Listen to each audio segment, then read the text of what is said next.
The mysterious ruins of Hopton Castle still bear the scars of a tragic past. 400 years ago, this fortress was torn apart by a Civil War siege. The small band of defenders inside, who were loyal to Parliament, gave their lives defending it against an army of King Charles I. Today, only the tower survives as witness to their heroic last stand, and nobody's got any idea what the rest of this castle looked like. From its shape, we suspect our Civil War castle may be medieval in origin. It fits the classic model of a Motte Bailey, which is basically a big tower on a mound with a defensive ring below it. So Hopton was the Civil War equivalent of the Alamo. Alone and with no sign of relief, for 3 weeks, the 30-odd men behind these walls held out against hundreds of royalist soldiers. And over in his trench, Phil thinks he may have found the first evidence of fighting. We've got a musket ball. It's a bit splattered, but it's definitely a musket ball. But is it Civil War? I don't know, but given the site that we're on, I bet it is. Our second trench goes in to see if we've got a cellar.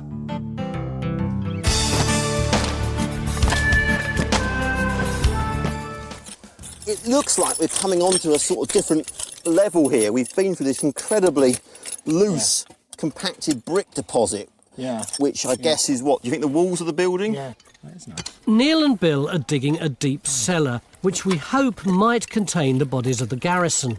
But instead, they've got loads of rubble.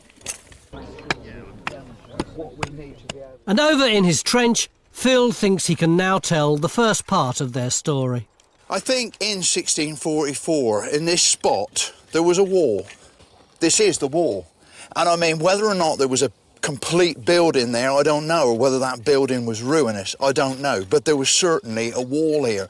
And then I think in the early part of the campaign, the initial onslaught, there was a serious fight here. And I think that it was very, very hard fought, and I think there was much burning and devastation. Because you see, we've got masses of areas of intense burning. You see all that black, that charcoal that's lying directly on this wall. And this comes right the way across, and we can actually pick it up on this side here. I think it was a pretty vicious fight, because we actually have the first possible evidence of conflict. Our human tooth. Cool. Oddly, it's starting to look like we've got a really rather grand 17th century house slap bang in the most strategic part of the castle. And it seems to have been destroyed in the Civil War siege. Can you see that really intense charcoal area there? I almost wonder if that's like a burnt beam that's perhaps collapsed down. The burning also means we haven't given up hope of finding a mass grave here. We know that one account says the men were executed in the cellar of a burning building. This is beginning to be more like one of those crime scene investigation shows than a Time Team. Bit of gold. But then, as is always the case on Time Team, something turns up which you don't expect. I heard some bleeping and the words gold. Oh, yes. We've got a gold hammered coin. Oh, wow. And that came out from here? Literally out the spoil from the bottom of this trench. This extraordinary thing about gold, that when it does come out, it just shines straight away, doesn't it? It does, as if it was put there yesterday. We've got our hands full with yet another remarkable find from the cellar. I think that's a cannonball. In fact, I'd put even money on that being a cannonball. And that's about a 9-pounder. Isn't that fantastic? Further analysis reveals that cannonball does indeed weigh 9 pounds, the size of ammunition fired by a gun called a demi-culverin. Moore's account says at least one of these was used by the Royalists to pound the castle in their third most deadly attack. Stewart thinks this could be the spot where the attacking Royalists were trapped, losing hundreds of men as the defenders fired from both sides. The records talk of a range of buildings which they described rather curiously as looking like a sheep pen. But take a closer look at the C shape on the geophysics. Could this be it? What's that there, going that way? Here? Yeah. That's my wall.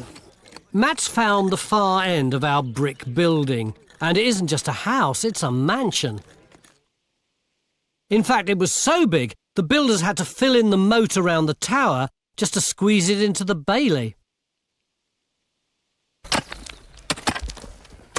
By the time of the Civil War, the castle had expanded far beyond its medieval walls.